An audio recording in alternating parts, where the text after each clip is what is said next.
আসসালামু আলাইকুম, কেমন আছেন সবাই? আলহামদুলিল্লাহ আমি ভালো আছি। আশা করি আপনারাও ভালো আছেন। আজকে আমি আপনাদের একটি বিকালের নাস্তা তৈরি করে দেখাবো আলু আর হলো নুডলস দিয়ে। আশা করি রেসিপিটা ভালো লাগবে। চলুন তবে রেসিপিটা দেখে আসি।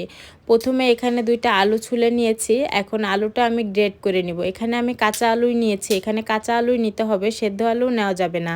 আর এই তো এখন আমি গ্রেট করে নিচ্ছি। আপনারা চাইলে বটি দিয়েও কেটে নিতে পারেন।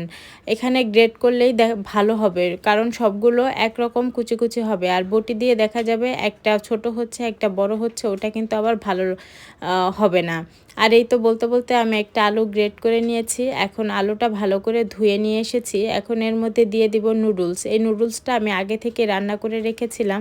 তারপরে দিয়ে দিব বেসন। বেসনটা আমি বাসায় তৈরি করেছি। আর দিয়ে দেব জিরার গুঁড়া, পরিমাণ মতো লবণ, আর হলো পেঁয়াজ, মরিচের গুঁড়া, চিজ, একটি ডিম, আর 2 চামচের মতো কর্নফ্লাওয়ার। এখানে কর্নফ্লাওয়ারটা দিলে এই চপটা ভাজার সময় আর ভেঙে যাবে না।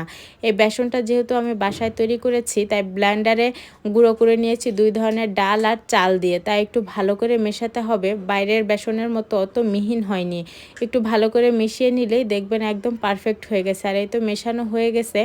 এখন আমি একটু দেখছি চপের শেপ দেওয়া যাচ্ছে কি না। খুব সুন্দরভাবে চপের শেপ দেওয়া যাচ্ছে।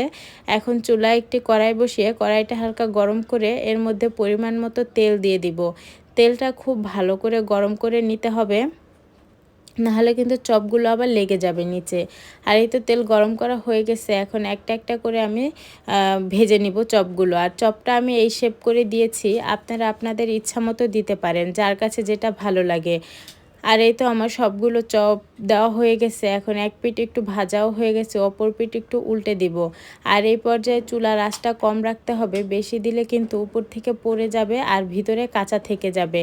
যেহেতু এখানে কাঁচা আলু ব্যবহার করা হয়েছে, তখন আবার দেখা যাবে আলুটাও অনেক কাঁচা থেকে যাবে। তাই আলুটা সেদ্ধ করার জন্য খুব আস্তে আস্তে আঁচে ভাজতে হবে।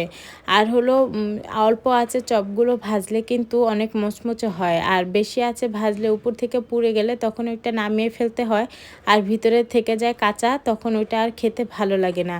আর এই তো দেখেন বলতে বলতে আমার চপগুলো ভাজা হয়ে গেছে, কত সুন্দর হয়েছে দেখেন। এখন আমি চপগুলো সব তুলে ফেলবো।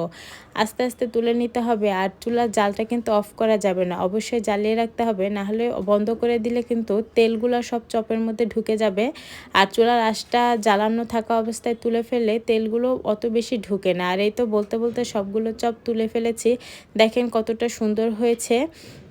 আর একটি চপ আমি আপনাদের ভেঙে দেখাচ্ছি ভিতর থেকে কেমন হয়েছে। আর এই তো দেখেন অনেক সুন্দর হয়েছিল, খেতেও কিন্তু ভীষণ মজা হয়েছিল। আশা করি রেসিপিটা ভালো লেগেছে। ভালো লাগলে অবশ্যই লাইক, কমেন্ট, শেয়ার করে আমার পাশে থাকবে।